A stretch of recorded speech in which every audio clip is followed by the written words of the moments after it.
It's good morning in Boca Raton, Florida, and just came down here for the sunrise. I wanted to talk to you about Alzheimer's. What I want to promise you is, although this is not necessarily going to be pleasant, some of this is going to be unpleasant, I promise you I'll close with some positive thoughts to help you get through what you're going through. There are things that you're going to encounter in helping your family member who has Alzheimer's that I just feel like they don't tell you. It's not that people don't care, it's just it's very hard to communicate this to people. And I think we can communicate it to people better. And I just think there's some things that I've noticed, and everybody's experience is different. There's some things that I have noticed in caring for my mother that I think you might face, and what I have to say might help you. The experiences that I've had might help you deal with what's coming. So I'm going to talk about several things that I've noticed. My mother has Alzheimer's. She's going downhill. It's starting to get worse. She's still mostly happy and mostly comfortable where she is. But there's some things I've just learned along the way that may help the next person who has to deal with this. So I hope this is helpful to you. Let's get going. Thank you. It's been a tough week for me and my family. My mother is not doing well, and I spent 11 hours in the hospital yesterday. My mother has Alzheimer's, and I've made a video about Alzheimer's before. I wanted to talk about it a little more. I had this idea for a while based on my experience going through what I've gone through with my mother. I wanted to share some of the things I experienced to help you if you're going through this, if you're new to this problem and you've got a family member who's got Alzheimer's. I wanted to give you a chance to hear some of the things that I feel like I wasn't ready for. So I wanted to talk about some things that I think a lot of people aren't ready for. I'm about as ready, I was about as ready as someone could be. My grandmother had Alzheimer's. I was an adult. I was present. I was in on some of the decisions that were made, and I tried to help as much as I could. And so I thought I was prepared. And also my mother feared that this was going to happen to her, had me take her to seminars where people talked about Alzheimer's because she wanted me to be ready to help her as she went through this. And my mother has a great long-term care insurance policy. So financially we're ready for what we're dealing with. So I'm not talking about the finances. I want to talk more about just really it's emotional and it's practical things that I feel like when I got started in this, there were things I didn't see coming, and I hope this helps you. So the first big misconception I think people have about Alzheimer's and dementia is people think it's just about memory, and it's very clearly not just memory. Certainly my mother forgets a lot of things. Her short-term memory is shot. She doesn't remember what happened 5 minutes ago. She certainly doesn't remember what she had for breakfast. She doesn't remember whether she ate breakfast. Her memory is shot. But there are so many other things, and it started fairly early. Things like judgment. So my mother lived in this one particular neighborhood, and there was this particular place she went to get her hair done. And she would walk across a very busy street. And my mother was somewhat limited in her movement. But her vision's not that great. Not that it's terrible, but she just doesn't, it's not that she doesn't have good eyes. It's that she doesn't see well anymore. She doesn't look around the way you should. And she was crossing a road with a 45-mile-an-hour speed limit, which means people are going faster, at a crosswalk, but, maybe not the best choice. And at one point she was talking about walking to another store where there isn't even a sidewalk to walk along this other busy road to get there. So when I heard those things, I decided, okay, it was time to move her. But that's not a memory issue. That's a judgment issue. That's something that's going to go. Reasoning, decision-making, those are things that they don't talk about with Alzheimer's. Everybody thinks it's a memory disease. It is so much more than a memory disease. And just the thought process that we go through when we make decisions. There's other things like gait, the way she walks. My mother used to be a very vigorous walker. She continued to walk fairly well for a period of time into the disease, but over time her walking has changed. She does not walk as well. So Alzheimer's is affecting her walking. It's very different. I can't say there aren't other things affecting her walking, but I believe that Alzheimer's is a big part of that it just affects your brain in so many different ways. We just had a brain MRI today, and it said moderate global atrophy. It's all over the brain. It affects all areas of the brain. Hygiene. This is something I was completely unprepared for. I've been taking my mother to the same dentist for a few years now. I brought her to the dentist, and the dentist said, she's not brushing her teeth as well. Get her a water pick, or she gave us a water pick. I love our dentist, Nadine Nicholas in Parkland, Florida. Really was supportive at trying to help get my mother to take better care of her teeth. Brought my mother the water pick. She wouldn't even open the box. She didn't want to do it. I tried to arrange to have aides come in and help my mother with brushing her teeth. There's this challenge with something like hygiene, with anything really, that my mother is very independent, or was very independent, still views herself as independent. Even today, living in an assisted living facility, she thinks she lives on her own.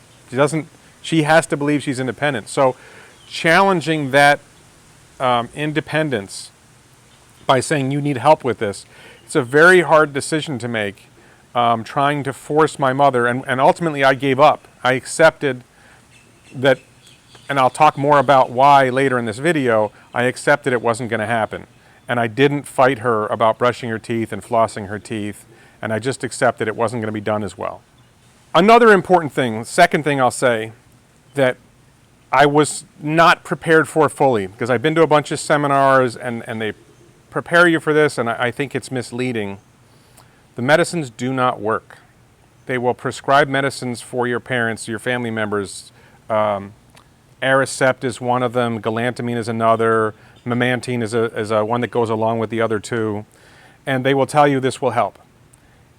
I'm not an expert. I can tell you from my reading of the science that they don't really work. There is some limited evidence that they help some people retain function a little bit longer, but I can tell you in my own experience, they didn't help at all. I'm convinced that it made my mother's condition worse in terms of it impaired her quality of life. It made her sleep more. She didn't enjoy life as much. And I feel that these medications were pushed on us. And this is one of the challenges too. When a doctor tells your family member that they have a magic pill that will help with their memory, they know their memory isn't that great. They know when in the early stages of the disease, they know their memory is failing them. And when a doctor tells them they've got a magic pill that's going to help their memory, they want it. They are expensive, and they don't work. We spent probably thousands of dollars over the course of a couple years on particularly galantamine and memantine. You got to shop around for these things. If you got a healthcare plan that's paying for it, great.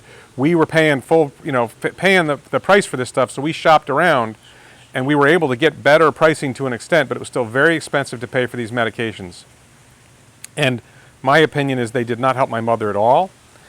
And once you get to that conclusion, I'm not so, it's really hard to tell. How do you know if it's working, right? Is it slowing my mother's decline? I did not see that it helped at all. And I found some articles. If I find it, I'll put a link in the video description below. I think it was from New Zealand or Australia, about when to deprescribe these medications and how to decide it and so on. And I just felt like really what you should be looking at, they'll say after a year if it's not working to take them off. I think if it's not working after 6 months, you should take them off, or you just shouldn't do them at all. One of the things that we know from the science, again, not an expert, but from what I understand from the science, is that it does not prolong the length of time your family member will stay out of a nursing home, and it does not prolong life. These drugs do not make anyone, on average, through the science, they do not live longer, and they do not stay out of nursing homes longer. So the other evidence that they may help in some ways, I think, is very limited. It's a lot of money to spend, and it creates risks that it's going to cause other problems, as I feel it did with my mother. And then when you get to that point where you decide, I want to take my mother off of this drug, I found resistance from the medical profession to my trying to take her off these drugs. I got there. I was able to push, and this is another, you got to be an advocate. You got to fight for what you believe in. I was able to push and get the medications stopped. We scaled them down. I think the doctor was, once I persuaded the doctor to do it, we scaled them down over time. I think he was reasonable about that. But it's just a fight. A third thing that I really wasn't ready for is it's very hard to measure the decline. You'll see something about there's 7 stages or different ways of looking at things. There are tests that they do. There's cognitive testing that will look at your family member's mental function, their memory and their other processing, and it'll come down to a number on a scale of 0 to 30. And it doesn't really capture the extent of the disease. There's so many different ways that this disease affects function.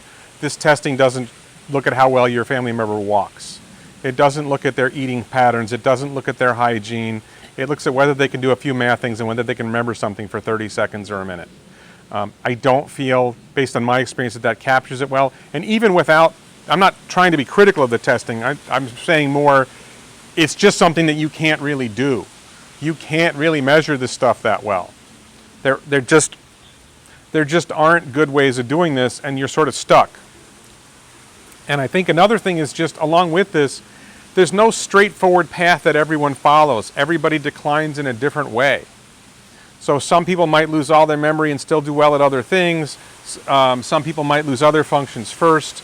One thing I've heard is that people lose their language skills. My mother's language skills are still fine. You'll hear about stories about people like hunting for the right word. I don't think my mother has that. I think her vocabulary's down and her other issues are down, but she doesn't have a problem saying what she wants to say. Even now, when she's at again, we can't measure this stuff, but I would say she's at a fairly advanced stage now, and that particular function has not declined that much. But you just see different things, like my mother insisted on getting a daily newspaper, and for the last 6 months I've gone to visit her, and the newspapers are sitting there on a table, still in their package unopened. She doesn't read them, but she wants that comfort of having it. She likes the routine of having it. This path down can be very unpleasant, can be very frustrating. It happens in so many different ways. Like I said before about the no clear path and measuring, this is a particularly painful moment for me. The moment my mother asked me how we met. Now, there's this question, does she really know who I am if she doesn't know how we met when I'm her son? And my answer was, you gave birth to me. And she said, oh. When you think about the decline, you could think about it as a long, gentle slope. That's not really what it is. It's more like this big, broad hill, and you're going back and forth, and there aren't really a lot of ups. There are flat spots where you coast for a while. You could, if you're going to think about it as a straight path, it declines and then it flattens, and it's more like short declines and then flat spots, maybe some gentle declines, but it's just all over the map how it happens. I feel like, as I said, this has been a difficult week. I feel like the past week has been a big drop. And part of that is she's had a decline in function, and part of that is she had an injury and she's been taken out of her normal routine, and I think that took her down another level, which she might bounce back from, because that's not part of the brain disease, that's part of other things, I think. A fourth thing I want to talk about is that you're never really ready. It's kind of the larger point of this video is that you're never really ready, but I want to be specific that you can't be ready for that moment your mother asks you how you met. As much as I told myself and prepared myself, and I think I'm ready, that's a moment I wasn't ready for. That got me emotionally. I think I'm ready in so many different ways. I will tell you something a family member told me in the past about another family member with Alzheimer's. That's not my mother. That's the body my mother used to be in. I genuinely believe that my mother is already gone, and what I'm seeing is the remnants of her behaviors, her learned phrases, her learned actions. The higher thought processes are gone. The deep, thoughtful woman my mother was, not that she was perfect, but the woman who was very interested in foreign policy, the woman who was very interested in history, is gone. She will still say phrases. She still remembers certain bits of songs or other things that will pop in her head, but they are programmed responses. I would almost say the humanity is gone. I'm trying to treat my mother in a humane manner, make sure she's taken care of, make sure everything's okay. My goal is to minimize suffering, but it's very hard to get ready for the realization that my mother is gone. And unfortunately, you can't deny the emotion in yourself that when you have a moment when you see your mother in pain, even though my mother is gone, the body that my mother was in is still in pain, and I still want to minimize her suffering. So some important things are, it's really important for you, if you're going to be the person taking care, I consider myself the primary caregiver, the primary manager of my mother's care. I go with her to doctor's appointments. When she goes to the hospital, I'm there. It's important that you know your family member's medical history and that you're ready to explain in detail to the doctors, nurses, ambulance workers. It's important that you're prepared to communicate what her medical history is, because it can really matter. And I'm fortunate that I've been involved in my mother's care for the last few years while she was still with it, and I became very familiar with her medical history, and I'm able to relate a lot of details about her medical history. In the hospitals, they're used to not knowing, and it's valuable to them to know that. So, and whatever specialist I take her to, it's useful to know those things. One of the things I found helpful, not being ready, trying to get ready, is there's something on the internet called a life expectancy calculator, where you put in the when diagnosed and it's particularly the age of diagnosis. People who are diagnosed with Alzheimer's at a younger age have a longer life expectancy from the date of diagnosis. The older they get, the shorter their life expectancy from the date of diagnosis. And in my research, I was surprised at this detail, but people with college degrees have a shorter life expectancy from the date of diagnosis. And my mother has a college degree. So let's say her life expectancy, according to the calculator, was 5 years. It's really 4 years. The reason for that is because they're smart and they're good at taking tests.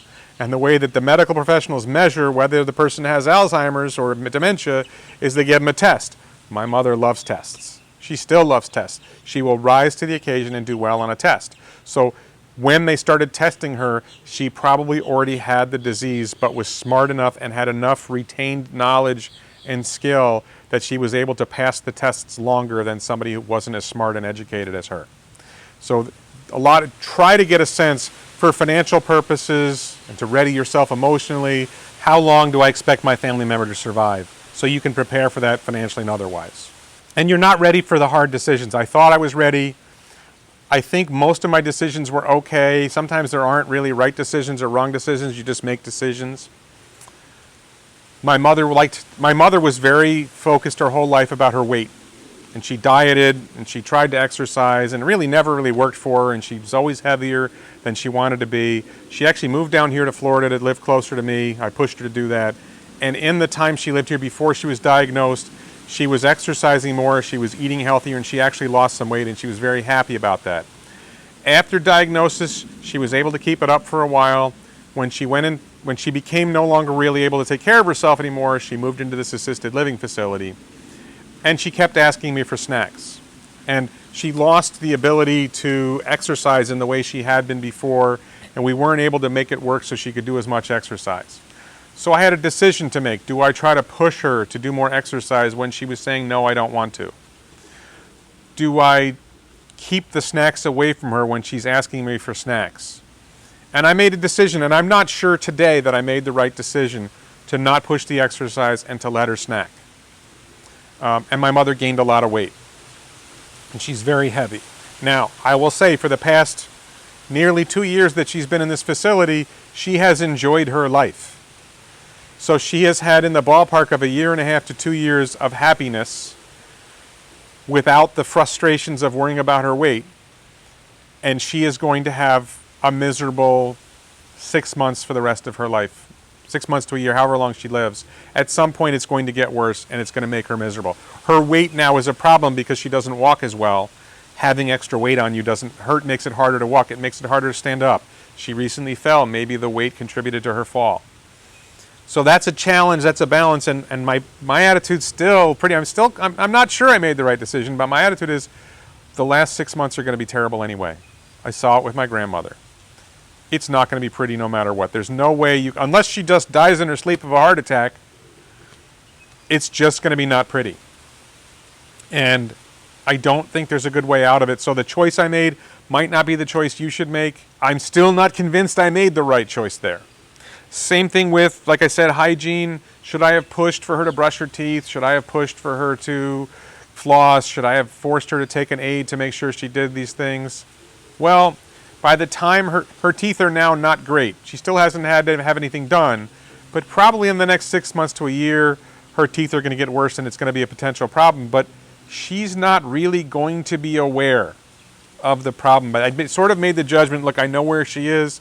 I know what her life expectancy is. By the time this becomes a real problem, it's not going to matter. And again, those are choices you have to make, knowing that life expectancy matters for those things. If she's going to live if you expect your family member to live for 10 years, then it's probably a lot more important to take care of these things than when the life expectancy is 4 years. The last thing I want to talk about in this video is a do not resuscitate order, a DNR, living will. You want to make sure that my goal is to minimize suffering. My goal is not to prolong life. If your goal is to prolong life, you would have a different attitude about this. My goal is to minimize my mother. I'm not trying to snuff her out, but I want to minimize suffering. And one of the things that will come up is whether you should have a DNR or not, a do not resuscitate order. I am 100% behind a DNR order. Here's the thing, my mother's brain is already compromised. If her heart stops, that will mean there's oxygen deprivation to the brain. It will cause more damage to her brain. If they go through CPR and they crack her ribs to get her to do whatever procedure to get her heart going, she is going to be at that point even far more worse off in terms of her brain, and she will have tremendous pain from the broken ribs. So I was clear from the very beginning, and she was on board with this when we talked about it before she got diagnosed, that we have a do not resuscitate order. We're not going to do any procedures to prolong her life, particularly if they're going to cause pain. She has a back issue right now. There may be a procedure we can do to reduce that pain, so that's a decision we may make. But I want to focus on this DNR thing because I thought it was straightforward. We do a DNR, poof. Well, no, you have to get the DNR and make sure that the facility she's living in has it. You have to make sure that the hospital has it, the hospital nearby that she's going to go to. You have to make sure that the ambulance company, when they come for your mother, as they did for my mother the other day, you have to make sure that they get the DNR and they know not to resuscitate her if she codes in the ambulance. What surprised me was we're back at the same hospital we were at before, at this hospital once before. The last time we were there, I made sure they had the DNR. I made sure that we didn't have to worry about that. And this time they said, after a day there, I realized, wait a minute, don't you guys have the DNR? Oh, you have to do it again. So you have to make sure every time, and it shouldn't be this way, it shouldn't be this hard, but you have to make sure every time that your wishes are communicated clearly to the staff at whatever facility or hospital that your family member is in, to make sure that that is addressed, because you do not want your family, this, my opinion, having seen the suffering that my grandmother went through, you do not want to see your family member laying in a bed moaning in pain endlessly because their ribs were broken and they don't heal well when they're that old and they're that frail. The positive thing I want to leave you with is that you knew this was coming. This is part of life. This is the circle of life. It's really important to remember the good things that you had with that family member. My mother was very good to me, and I remember that. Wasn't perfect, but she was very good. So remember how good that person was to you. And maybe we can learn a little bit about the human condition by seeing how it deteriorates. It's very hard to think about it that way because we're going through this and it's very painful. But maybe we can learn something from what we're seeing. What is human consciousness? What is the human mind? How does it work? How do we think? What is memory? There's a lot of deeper issues there that we don't normally think about in terms of Alzheimer's, but maybe we should. And although this is a very sad experience to watch my mother go through this, at the same time, there's value to me in appreciating the human condition. I hope that helps you. I know it's not that great. The reality is that, and you know, you want to go down a little bit, you know, there's some genetic components. This is coming for me.